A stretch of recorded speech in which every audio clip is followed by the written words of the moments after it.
Good morning, Alistair. Good morning, Tim. Thank you very much for inviting us all over the other night.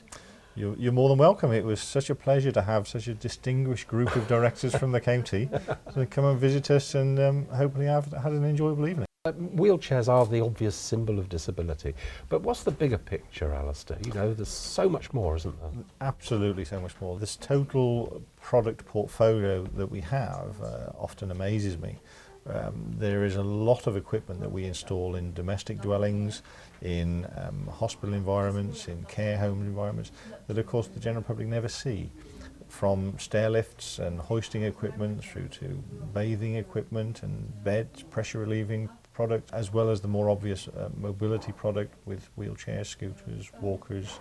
Tremendous variety, and of course so many people have so many different problems in their day-to-day living that thankfully there is a big choice, and it enables us to tailor the right products to their requirements and enable them to lead a fulfilling life. Products are one thing and service is another. You're absolutely right. I mean, we have this sort of phrase that we let our family help your family.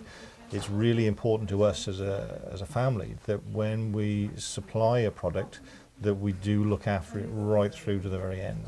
And one of the analogies there, we were saying that if you or I at this point wanted to jump up and nip to the loo, wouldn't be a problem. If somebody with a disability had to do that and perhaps their stair lift was broken down, it's really important that it was repaired the same day. Yeah. And so we make every effort to ensure that any product that we install, supply or maintain is looked after really well. And that's really possible, is it, to get to people on the same day? Absolutely. We try therefore to keep our trading area to within a sort of 60 to 70 mile radius from here, right, from where we're based. Reputation precedes you. If you let people down, that gets remembered. Yes. We try our very, very best to not let people down. You mentioned that strapline, which is let our family help your family. Great strapline. Can you tell me a bit more about how that started? By all means, yeah. Mother and father started the business back in 1985, and hence the name TPG, Tony and Pam Gibbs.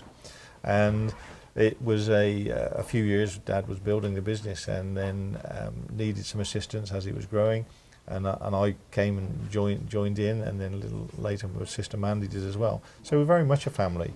And we try and instill our family values onto the staff as we bring them on board. And you kind of do that through a little bit of a selection process, but also leading by example, making sure that nothing is too much trouble and you take the effort to go that extra mile. The population in Hereford is getting older, isn't it? Is equipment keeping pace with the needs of older people? When we think back to one commode size fits all, one stair lift fitted everything, and if it didn't, well, tough, you stayed downstairs. That is absolutely not the case now, and far more things are made in a bespoke solution. There's a far more variety in material, colour, size, capacity, and yeah, there's some tremendous improvements which continue apace. What about business, Alistair? Because the more and more employers are employing people that do have some form of disability. What's the most common sort of thing that you do for employers who are looking to support I think workforce? often in the first instance it's advice. We're more than happy to go and see employers that are considering taking on a less able employee and give them advice as to how the facilities and the work arrangements can be moved around to make it accessible and make the reasonable adjustments that are required. Those adjustments perhaps may require some equipment that we're more than happy to supply and install. Perhaps it's simply a case of making arrangements in a different place within their building. Maybe just because somebody's legs or maybe an arm doesn't work, it doesn't impair their capability of being a useful contributor into somebody else's business. And a lot of these things, these changes that a business can do aren't so obvious, are they? They're not visible. I mean, you talked about moving things around, presumably moving furniture, making things accessible, or even larger computer screens possibly? Absolutely right. Sometimes it is as simple as that, just providing a larger screen to enable somebody to, with a visual impairment, to be able to see what they're doing. And finally, Alistair, where's the market going really? What's coming down the line that, because some of the kit you've got here is quite amazing and it amazed all the visitors that came last week, but what's coming down the line that we can't see yet? There's a tremendous amount of innovation and improvement of product not least I suppose the integration of equipment into people's physical being with nanotechnology enabling muscle to control the product in a more integrated way. Having said that, of course, some of these things have significant costs and it takes a while to evolve.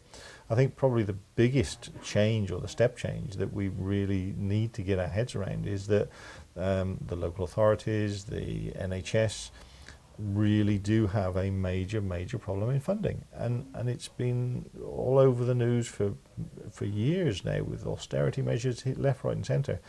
And I think to sit back and expect somebody else to pay for product and innovation that you require is really the wrong way of approaching it. Generally we need to think about how we can assist people in getting that equipment and then making it affordable, making it accessible, but not necessarily using the funding sources that have historically been the case. Thank you again for a great evening, and thank you this morning for your time. Thank you very much for inviting us. That's a pleasure.